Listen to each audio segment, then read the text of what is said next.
नमस्ते. आज अतिशय महत्त्वाच्या विषयावर बोलायचं आहे. या ज्या गोळ्या आहेत या गोळ्या आपल्या प्रत्येकाच्या घरात बघायला मिळतात. या ज्या गोळ्या असतात या ॲलोपॅथिक गोळ्या असतात.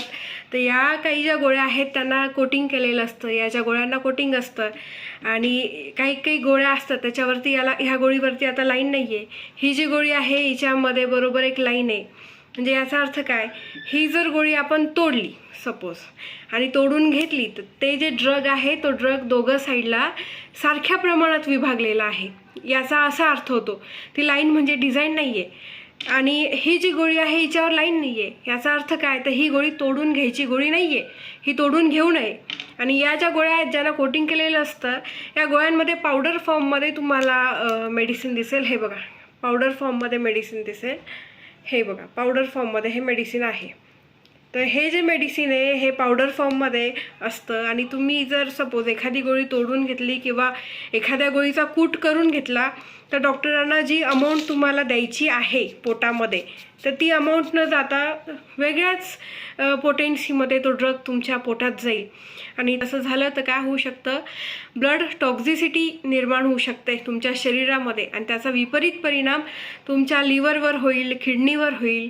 त्यामुळे कुठलाही ड्रग दिल्यानंतर, हे जे असे ड्रग्ज आहे हे दिल्यानंतर याचा कूट करून आपण नाही घेऊ शकत, कारण त्याचं जर पावडर फॉर्म केली तर त्याची पोटेन्सी बदलणार आहे.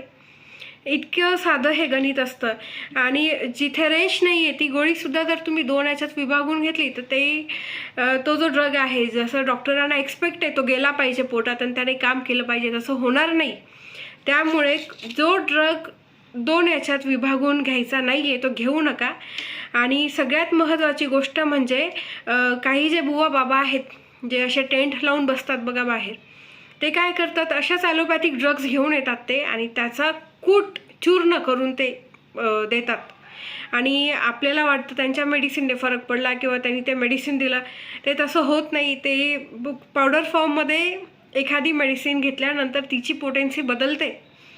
कारण ही जी कोटिंग आहे ही कोटिंग म्हणजे काय, तर ते शरीरात गेल्यानंतर ती कोटिंग हळूहळू ती विरघळते आणि ती विरघळल्यानंतर हळूहळू तुमच्या शरीरामध्ये ते जे मेडिसिन आहे ते पसरतं आणि त्याचा जो इफेक्ट अपेक्षित आहे तो आपल्याला मिळतो.